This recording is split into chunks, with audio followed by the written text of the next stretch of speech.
Salam jumpa lagi bersama saya dalam studi Al-Quran. Studi kita kali ini membahas Surah An-Nisa ayat 144.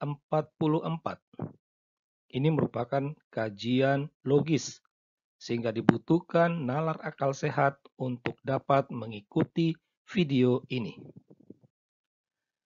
Sering kita mendengar dalam ceramah keagamaan, ustadz ataupun dai ataupun ulama melontarkan satu pernyataan bahwa umat Islam haram dipimpin oleh orang kafir. Awalnya kami merasa aneh. Apakah pernyataan ini lahir dari pemikiran pribadi orang-orang tersebut atau memang berdasarkan ajaran atau perintah Allahnya? Oleh karena itulah kami mulai menelusuri ayat-ayat Al-Quran. Dan ternyata kami menemukan satu nas wahyu Allah yang berbunyi, "Wahai orang-orang yang beriman, janganlah kamu menjadikan orang-orang kafir sebagai pemimpin selain dari orang-orang mukmin." Ini ada dalam surah An-Nisa ayat 144. Ini merupakan wahyu Allah, ya.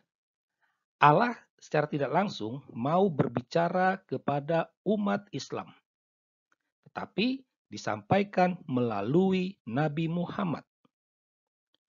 Orang-orang yang beriman ini selalu dimaknai dan ditafsir sebagai orang-orang Muslim, para pengikut Muhammad. Nah, jadi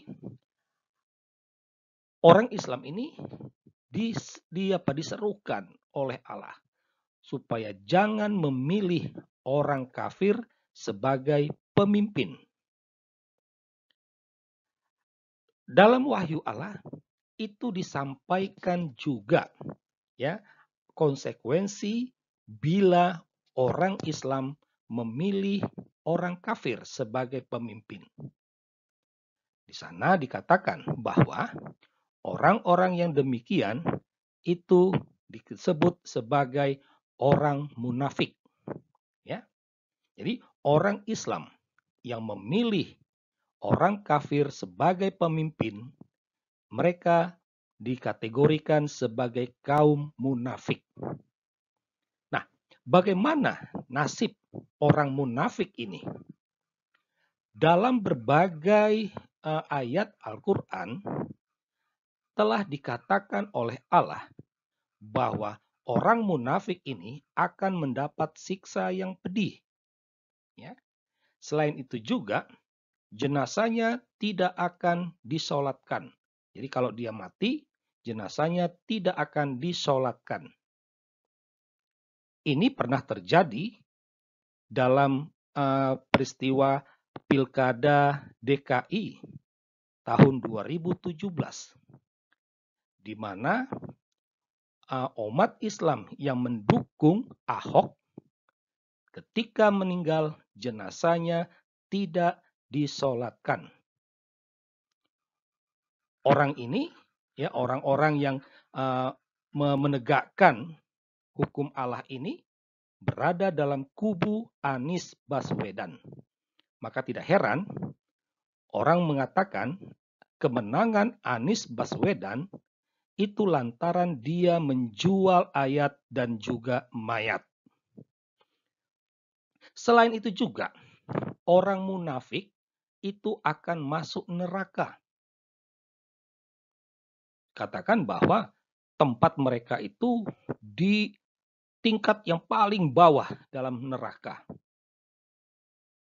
Dan terakhir, Allah sudah berfirman dalam surah At-Tahrim ayat 9 bahwa umat Islam wajib untuk memerangi orang munafik. Memerangi ini ya perang, harus dibunuh. Itu. Ini yang terjadi. Tentu ini sedikit mengherankan, ya. Kenapa Allah melarang umat Islam untuk tidak menjadikan orang kafir sebagai pemimpin? Ada apa dengan orang kafir? Kalau kita menelusuri ayat-ayat Al-Quran, kita akan menemukan dasarnya yang semuanya berdasarkan wahyu Allah. Dikatakan bahwa orang kafir itu akan memurtadkan orang Islam. Ini dapat dibaca dalam surah Ali Imran ayat 149. Selain itu juga, Allah sudah berkata, orang kafir itu adalah musuh yang nyata. Dapat dibaca dalam surah An-Nisa ayat 101. Nah, inilah mengapa Allah dan kemudian diikuti oleh tokoh-tokoh agama Islam melontarkan seruan umat Islam haram dipimpin oleh orang kafir. Sehingga wajar orang kafir tidak boleh dipilih sebagai pemimpin.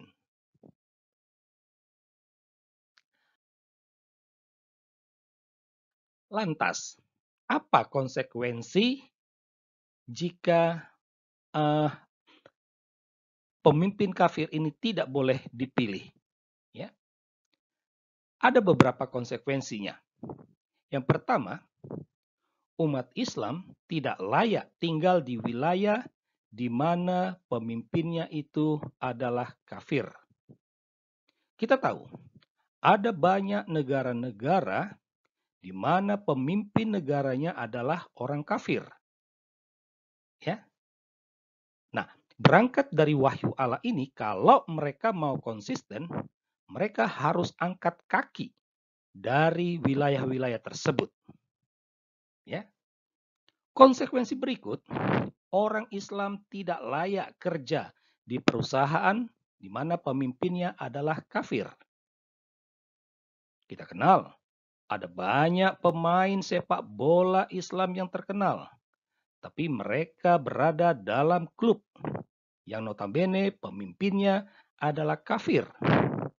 Seharusnya umat Islam mendemo dan mengingatkan agar mereka hengkang dari perusahaan-perusahaan tersebut. Konsekuensi yang ketiga, tampak jelas bahwa Islam menjadi penghambat lajunya perkembangan sebuah negara maupun juga perusahaan. Karena apa? Karena umat Islam diwajibkan untuk tidak menaati pemimpin kebijakan ataupun perintah dari pemimpin kafir. Ya. Mungkin inilah dasarnya kenapa orang Myanmar sana mengusir orang Rohingya, karena orang-orang ini tidak mau taat kepada pemimpin kafir. Itu. Nah, pertanyaannya, apakah Islam itu agama yang toleran? Kita tidak mau memberi jawaban secara langsung. Tetapi yang pasti, tidak ada toleransi dalam Islam. Karena Allah Subhanahu wa Ta'ala menghendaki agar umat Islam tidak toleran. Demikianlah studi kita atas surah An-Nisa ayat 144. Semoga studi ini mendatangkan pencerahan bagi Anda. Sekian dan terima kasih.